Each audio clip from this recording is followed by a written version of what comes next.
Сәлем достар, бүгін мен осындай шарлотта кремін жасаймын. Өте тез дайын болады.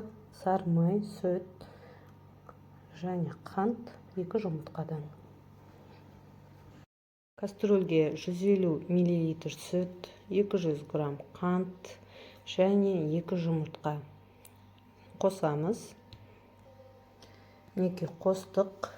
Енді бұларды баяу отта газде араластырамыз. Мінекей газде осылай араластырып тұрамыз. Баяу отта кем дегенде 10 минут. Қатты қою да болуы мүмкін емес. Сұйық болу керек. Әр минут сайын араластырып тұрамыз.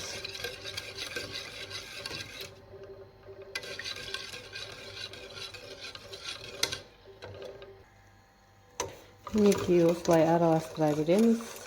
Айта кететін жайт, мен бұл жерде қолдың сүтін қостым.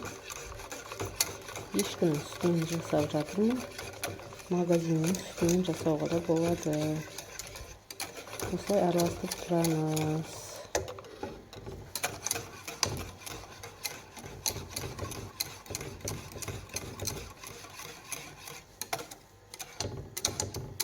Қатты ысы да болуы мүмкін емес. Қатты жылы да болмау керек.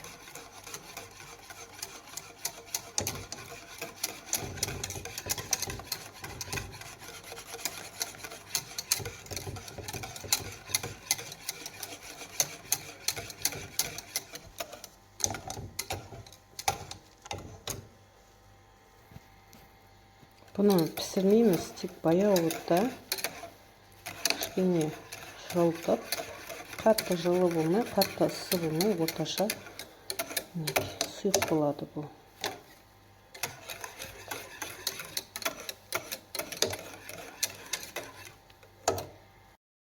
Мінекей қатты қою да болу керек емес.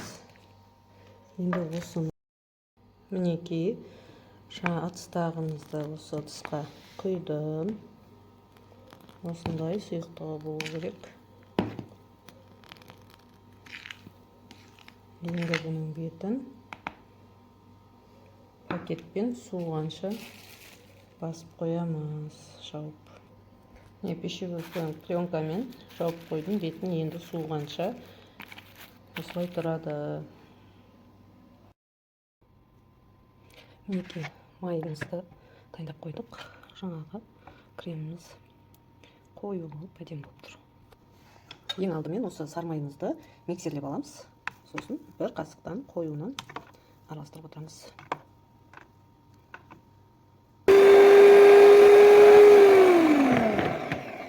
Мінекей сармайымыз дайын. Енді осыны араластырамыз. Мінекей креміміз дайын. Күшті шықты. Өте күшті, ойындағыдан да күшті шықты. Енді қамырымыз дайын болған соң үстіне, піскен нанымыздың үстіне безеп шығамыз.